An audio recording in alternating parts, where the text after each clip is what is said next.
We're in Uktzim Perek Gimel, Mishnah Hey. Fifth Mishnah, the third chapter of Masechet Uktzim. We're continuing to talk about foods that are sort of foods and sort of not really foods, as we'll see. Today we're going to talk about a bunch of spices. It says the Mishnah, Kosht v'hachemes. You've heard of Kosht and Chemes, right? Kosht, kasha b'balazu b'arabi. Kosht, of course, in German or English or whatever, and also in Arabic. Nimna im simamnei haktorah is counted with the spices of the Ketorah. What is Kosht? So we're going to use the Al HaTorah English, Costas. I guess that is in English. I don't know what Costas is. I'm going to look up a couple of these.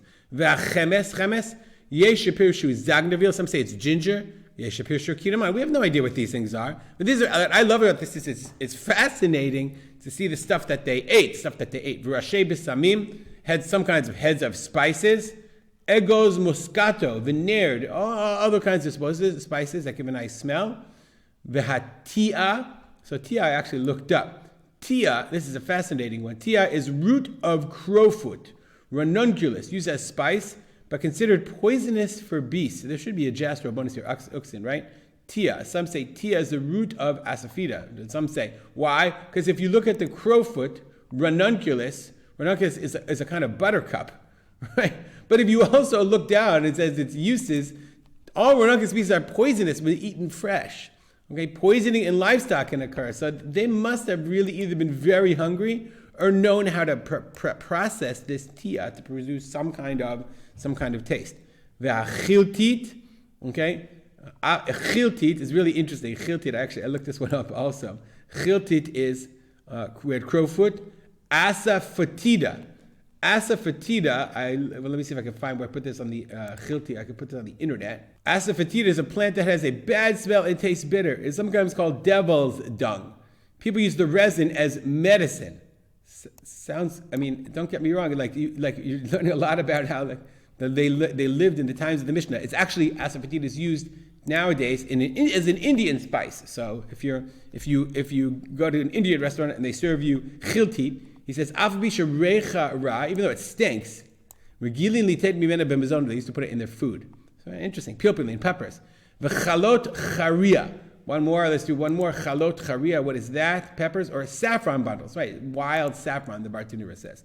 Nulkachim bekesef maaser. You can use them with kesef maaser, with the money of maaser. I.e., what does that mean? That's talking about maaser sheni. Maaser sheni is maaser, is a tithe that you have to designate, and then take that money, take the produce and transfer it to money, take it to Yerushalayim, and in Yerushalayim you buy food. So you can only buy, with maaser, you can only buy foods.